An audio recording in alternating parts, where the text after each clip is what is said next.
আজকের রেসিপিতে আছে চিকেন সসেস। সসেস তৈরি করে ডিপ ফ্রিজে রাখতে পারেন দীর্ঘদিন পর্যন্ত।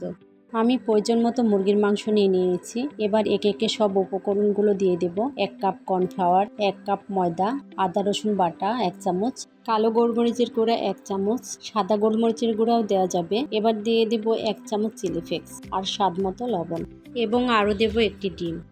এবার সব কিছু ভালোভাবে ব্লেন্ড করে নেব। মাংসের কিমাগুলো সম্পূর্ণভাবে রেডি হয়ে গেছে। এবার সসেসগুলো তৈরি করে নেওয়ার পালা। হাতে তেল মাখিয়ে কিমাগুলো লম্বা লম্বা রোল করে হাতের সাহায্যে ফয়েল পেপার দিয়ে একটু টাইট করে 2 মাথা ভালোভাবে মুড়িয়ে নেব।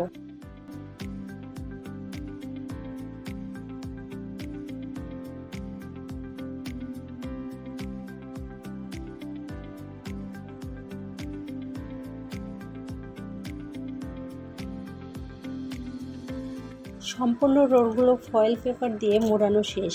এবার সব রোলগুলোই আমি প্রয়োজন মতো পানি গরম করে নিয়ে 10-12 মিনিট ফুটিয়ে নেব।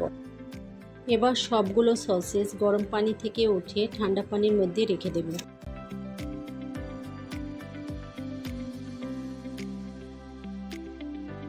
সসেসগুলো ঠান্ডা হয়ে গেছে। এবার ফয়েল পেপার খুলে আপনাদের দেখিয়ে দিচ্ছি।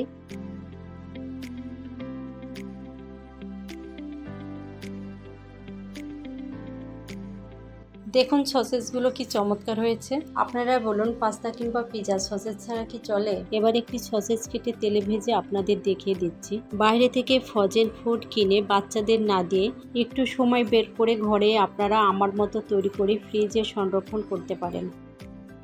যদি আমার রান্না ভালো লেগে থাকে তাহলে আমার চ্যানেলটি সাবস্ক্রাইব করে পাশে থাকার বেল আইকনটি বাজিয়ে দিন এবং ফেসবুকে ফলো করে দিন। সবার প্রতি দোয়া ও ভালোবাসা রইল। আল্লাহ হাফেজ।